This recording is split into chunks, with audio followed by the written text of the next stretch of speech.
Hello, and welcome to the On-Premise IT Roundtable, the only podcast that dares to be both on topic and on location, whether virtual or physical. My name is Tom Hollingsworth, and I'm a part of the Gestalt IT community, and for each episode, we reach out to some of the luminaries in the IT industry who have unique perspectives, and we debate a premise, a topic, if you will, that is important to people out there. So, without further ado, I'd like to take a moment and have our guests today introduce themselves, starting with Chris. Hey there, my name's Chris Cummings. You can find me on Twitter at CrankyNetman. I've been in the service provider realm for on and off over the past decade. So yeah, that's me. All right, and Nick? I'm Nick Braulio. My Twitter handle is @forwardingplane, and I've been in the service provider industry in one form or another since the late 90s. All right, and Vince? My name is Vince Shuley. You can find me on Twitter at Shuley22, and I've been a consulting architect for service providers for the past couple of years. All right, thank you very much for joining us today. Let's jump into the premise for today's episode. Now, as you've probably guessed from the folks that we have on the podcast here, we're going to be talking a little bit about service providers. You know, that cloud in your network diagram where all of the packets go and then magically find their way where they're supposed to be. But it's a network, right? And networking is networking. And if you know how to configure a switch in an enterprise, then you obviously know how to configure a frame relay switch, right? Because a switch is a switch. And you're probably already growling at the computer because you know that service provider networks are a little bit different than what we would consider to be a traditional enterprise network. But I'm not a service provider networking person. Thankfully, these three folks are. So I wanted to introduce the premise for today's episode that service provider networks are not your enterprise network. And I wanted to give our guests a chance to kind of talk about some of the challenges that they see in service provider networking that are radically different than the ones that you would see inside of an enterprise. So I'm going to open the floor up to you gentlemen. Do you believe that a service provider network is not an enterprise network? Yes. I mean, why? At some level, they're have similarities, but they're very different to operate. They're very different to build, and they're very different to, just deal with in almost every way. And I'll answer your question of why by starting at the very bottom. A huge portion of a service provider network exists outside. It's not inside your building. So there's an elemental piece of a service provider network that is just different than if I run, say, an enterprise network inside a single building. I may have to deal with structured cabling, but I don't have to worry about squirrels chewing through my fiber or someone hitting a pole, and knocking out, connectivity. And my redundancy model or my fault tolerant model is going to be very different. I wanted to piggyback on what Nick had to say there. I couldn't agree more that the biggest difference is the physical layer. Once you start having to deal with, the fiber was cut and that fiber carried all these different backhauls. Now I have huge portions of my network down that I'm trying to route around, or there was a hurricane and now I don't have good enough quality to pass the link for RF or SATCOM. You have a whole different set of problems that you have to worry about there on the physical layer. And when you're in an enterprise data center, you just kind of expect that you can run as many cables and fiber and it's going to work and you're not going to have to think about it. You have perfectly symmetrical paths and that's the end of it. Yeah, I'd have to say that I kind of straddle the fence on this one. I do agree that service provider networking is fundamentally it does have some differences. Obviously the physical layer, like we talked about, but there are a lot of similarities. On the one hand, you're using a lot of the same protocols, you're using a lot of the same physical mediums and to some degree, and there's a lot of crossover. So I don't know if I can say that I exactly agree or exactly disagree with the premise. But I would say there isn't anything to be afraid of in service provider networking if you're in the enterprise. I think it's something that's within reach of folks, and I think there's definitely enterprises that do run enterprises that run service provider style networks inside themselves. And you see that a lot in education, perhaps, where you have a campus that's running like MPLS on their campus that diverges a lot from maybe a typical, private business campus that might be just doing routing or VLANs or things like that. And I think a lot of that ties back to how you have to scale things. And so I think for me, what differentiates service provider networking a lot from enterprise networking is the scale of things, the number of devices you have to support, the distance between things. It's like everybody took your network diagram and dragged it by the corners to make it bigger. It's kind of what it feels like to me. So I actually want to riff on that point for just a moment, because I think that there are a lot of times, even inside of the community of networking equipment and infrastructure vendors, that there is a disconnect in what an enterprise looks like. Because when I think of an enterprise, I think of an organization that is somewhere between, 500 and 2,000 users. That is, maybe a couple of sites. It's a headquarters and a couple of branches or something like that. And I did a lot of work in my formative career in school districts. And some of the biggest school districts I worked in were 20-something sites. But when an enterprise networking vendor talks to me about what an enterprise is, I always hear Boeing or Facebook or super large enterprises, either companies with tens of thousands or hundreds of thousands of users, or hyperscalers, people who are doing things with their network that don't look like what I would consider to be a traditional enterprise, but they're still going to classify them as enterprise, because to these vendors, service providers provide transport between enterprise customers. So does that change the conversation when we cut out the lower tier, which quite honestly nobody seems to care about anyway, and probably won't be running BGP, EVPN, MPLS in their networks anytime soon, and restrict it to those higher tier companies, kind of like you said, Chris, that are incorporating service provider type protocols and technologies and policies into their networks, because quite honestly, they look like a service provider to their customers. I think there's a really important distinction to make here. You used the word hyperscalers, and we've all said it. Most of us have said it, and we've all thought it. Almost no one is Facebook, Boeing, Google.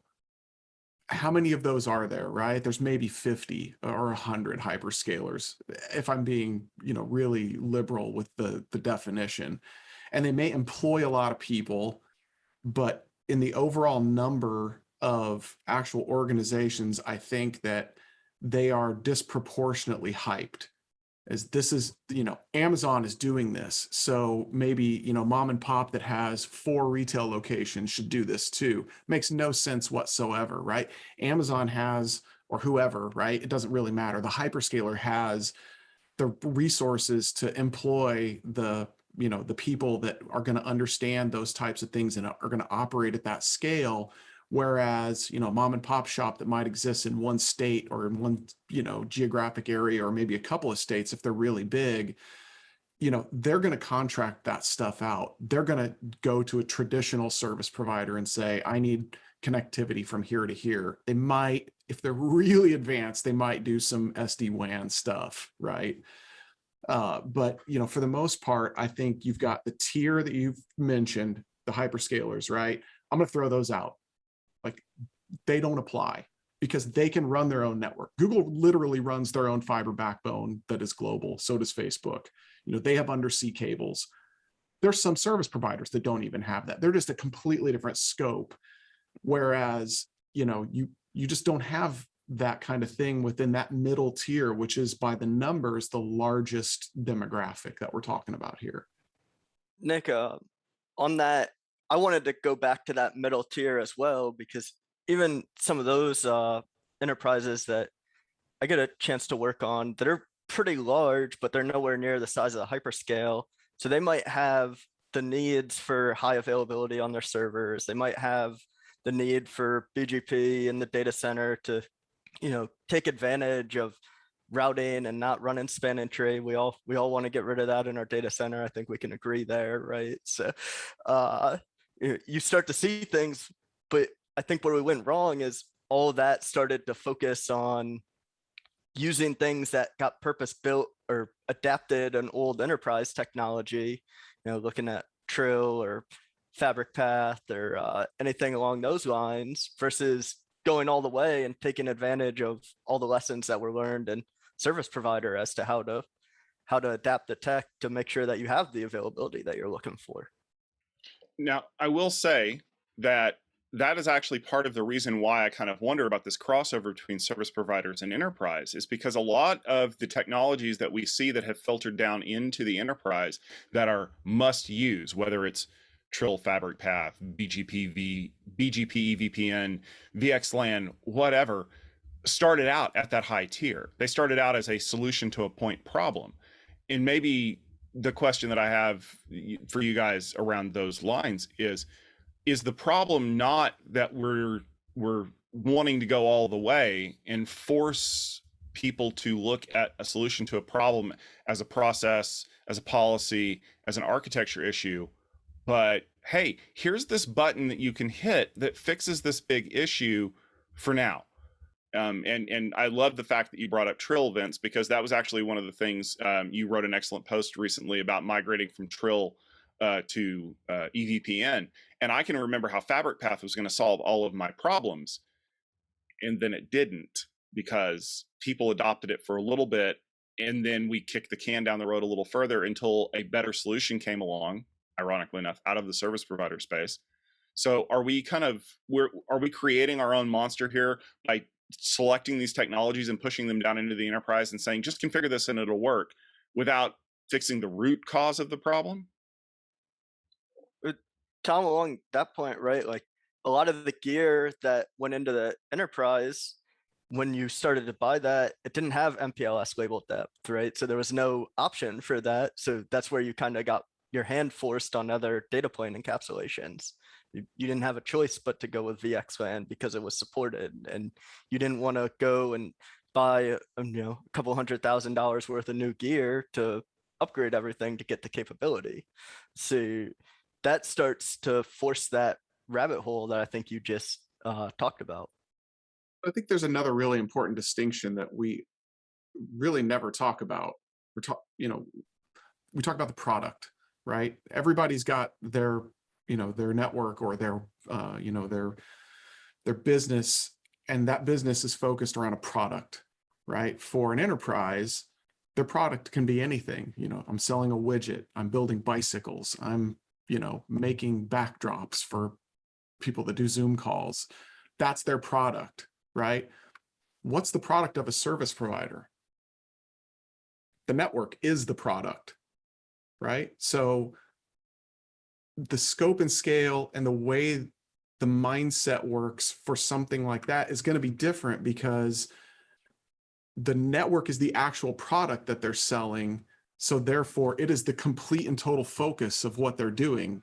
All the ancillary pieces that exist for that to function and to be a product that they can sell only exist so that they can do that. Whereas the network exists for, random enterprise, so that they can sell whatever it is that they've got. It's a tool.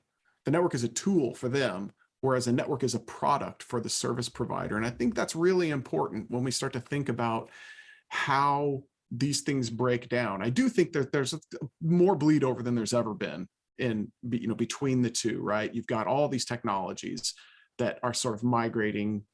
Frankly, they go both directions, right? There's things that go, from one to the other.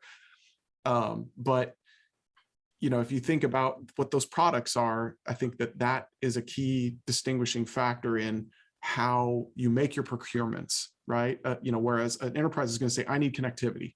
I don't really care where it comes from. It needs to be reliable, cheap, fast, reliable, pick two.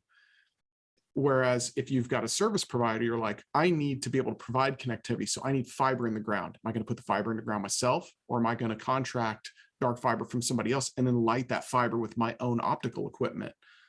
Not that many enterprises are lighting their own optical networks. They do exist, right? I mean, there's a lot of stuff that's being built that does, connectivity between buildings and metro areas and even long haul stuff that is significantly more affordable and approachable than it used to be. But by and large, I think that is one particular technology that is mostly focused in the service provider space. And that's why, right? Because they're very different products. Nick, I'm glad you brought up the point that is my favorite thing on earth to like harp on, which is that the network is the product in a service provider, whereas a lot of times the enterprise is just an ends to a means, or a means to an end, rather. And for me, having been on both sides of the coin, being in the enterprise where I just had a cloud that I put bits into and they came out the other side most of the time, and then I moved from service provider over to enterprise and then back over to service provider. I think one of the reasons I went back to service provider is because, I wanted to work somewhere where, that's kind of your goal. And I think it does allow you to have different levels of freedom in the service provider space than you would in the enterprise space. Because, now there's good enterprises out there, of course, that understand that a solid network is critical to accomplishing their business goals, but not all do. And so I think that a lot of folks in the enterprise space, unfortunately, are always fighting against management, not wanting to spend money on upgrades or not wanting to put in this new technology that would solve, these problems, because at the end of the day, when the CFO looks at the budget, goes, okay, we've got janitorial supplies and cleaning staff. Okay, we've got IT. Okay. And then it's like, oh, and here's the people who make our widgets. We love them. Give them all the resources. And I'm not saying it's impossible to have good management structure in an enterprise. There's plenty that do. I've worked for some that do, but it can be a bit easier to find that in the service provider side, where you find that sweet spot of, oh, everybody really understands networking, and you don't have to deal as much with the server guys coming over and be like, oh, we think it's the network. What have you done to test this? Well, I tried to load a web page, that kind of stuff. It's kind of nice to be a little bit removed from that. So there's definitely a difference there. And I would honestly say that is a visibility issue, that most enterprises look at the network as a cost center, just like they do all of IT or, anything other than really accounting and sales. But service providers do look at it as a profit center. And I think that maybe that was kind of the impetus behind a lot of the movement that we saw years ago of changing the way that IT responds to these requests to effectively act like a service provider, was to show that they were providing value, which is what you see a lot of times with things like chargebacks and other structures that are created to make it show that there is a real kind of monetary value that they provide to ensure that everybody's able to do things. But does that actually go far enough to solve the problem? Because essentially all you're doing is you're just kind of rearranging the piles on the table to say, oh, well, we're really doing this for your own good, and you should be happy that we're doing it and not charging you what these people over here would. Because the other flip side of that coin is that in a lot of places, companies will just outsource their entire IT department to a service provider to do those kinds of things, which kind of gets into some different things to have to worry about. But is it that we focus so much on trying to convince people that enterprise IT isn't a cost center, that we've lost track of the fact that, kind of as Nick said, the ultimate goal is to provide network connectivity. Doesn't matter if it's between the users in your system or the systems in your provider network. I know that we've lost sight of that. I think, like many times, in the last 15 minutes, we've sort of said it's blurring a little bit. And part of that blurring is what you said, right? We're trying to justify that this is not cost center, like this actually aids in generation of profit or whatever. And so by the nature of that, it sort of puts it in that category, right? But I don't think that's a bad thing, really. I mean, I think that that's just something that has evolved into what it is today. I don't know. What do you think? What do you guys think? I think there's actually a few different lines here as well, because some people, when they are selling something, they're selling a product that they host themselves, right? And that makes their business becomes very relevant. I see those companies adopting the change that we're talking about and having that bleed over, and that's all levels of enterprise IT that I've been working with. But as the companies that don't host a product that they sell, they're just using their IT as a website or to keep track of simple stuff. Maybe it's not so important that they're up 5 nines or whatever mechanism of measuring uptime you want to use, that they're down for a couple hours, whatever, I'll go out and pick up the phone and call somebody and go visit some of my customers. I remember who it was that said it, but I think it was some famous CEO or financial type said something that was like, "Don't tell me you want to spend $1 million to protect 1 million, or like, don't tell me you want to spend $1 million to protect $1 of value." And I think that when it comes to network uptime, like you're saying there, Vince, yeah, sometimes it doesn't need to be perfect. It doesn't need to be up all the time. Hang me up for saying that, but downtime's not necessarily a bad thing. Right. But when you look at that from the service provider perspective, that's a really different answer, right? No one cares when the network is working because it's a utility at this point. My family doesn't care that our internet connection at home is up. They just expect it to be up. But when it's down, if I'm not home, I'm getting phone calls and text messages. And, if I'm home, they're coming to find me in the house, right? Because it's like the electricity being off, except for I can actually fix it usually.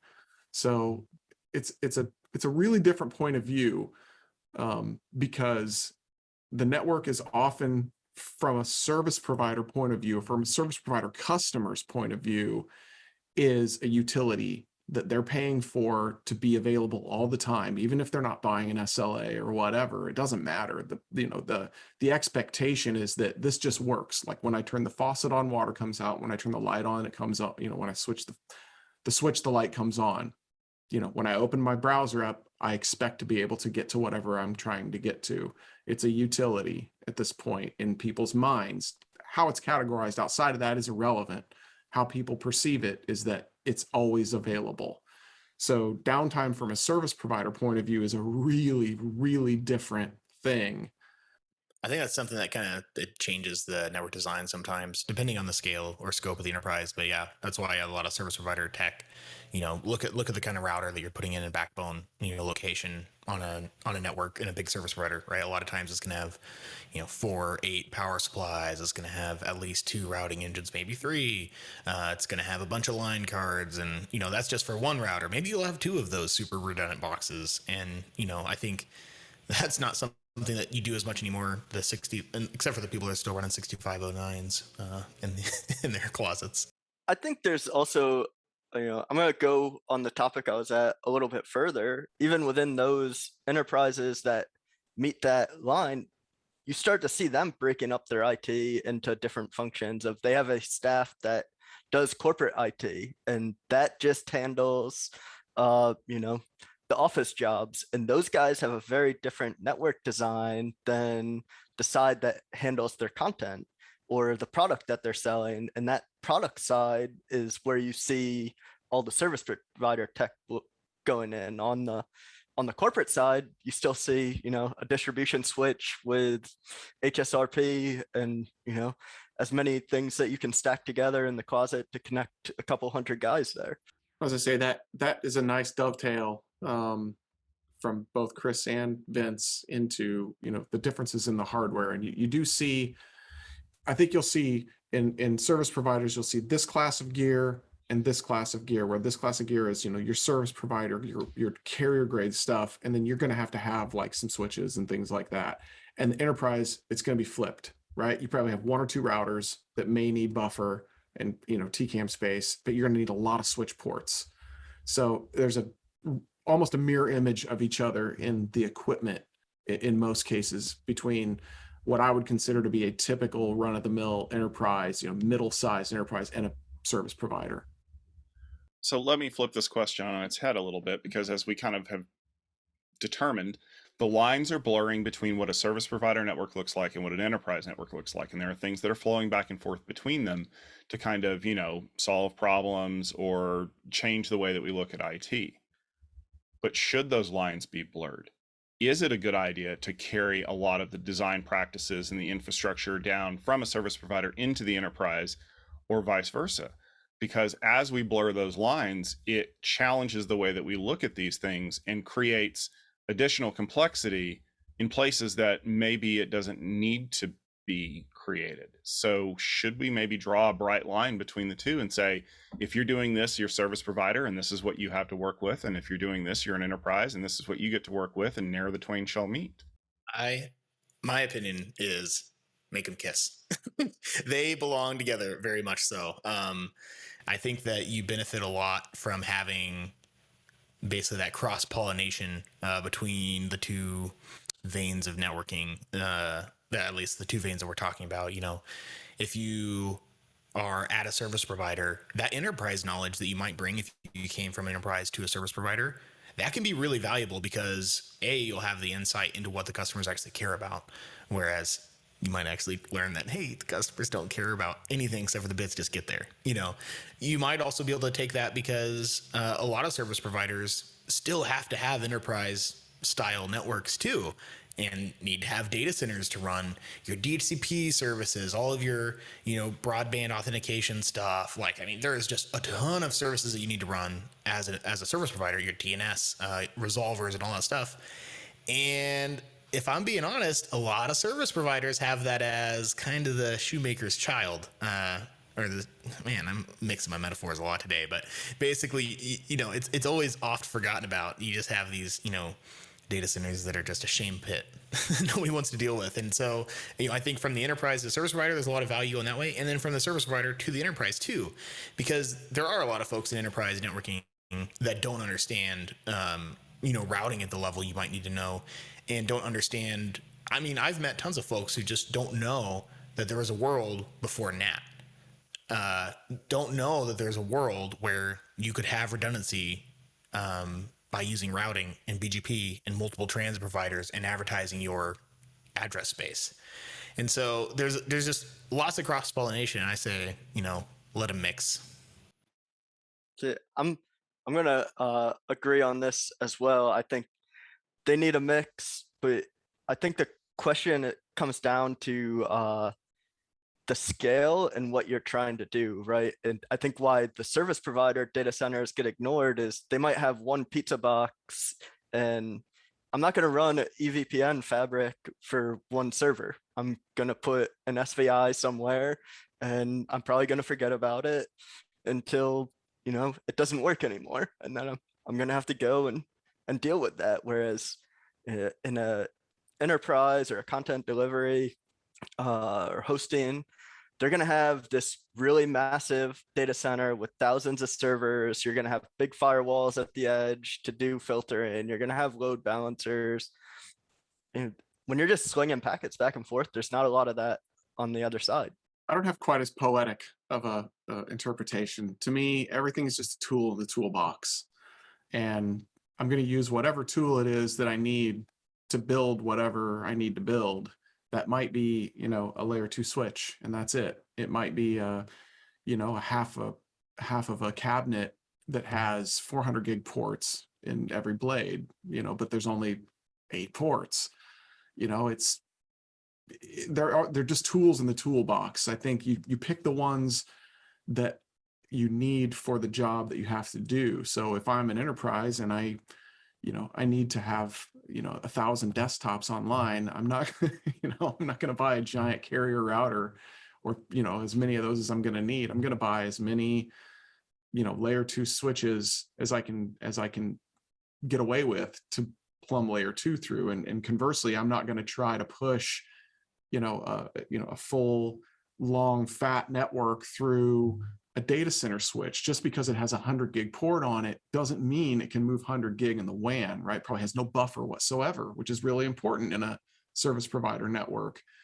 That is not really so important in an enterprise network in most cases. So if you just think about the toolboxes, the tools as tools in a toolbox, you just pick the one that you need. Don't use a screwdriver when you need a hammer, and vice versa. And I think that's really the best advice that I could give.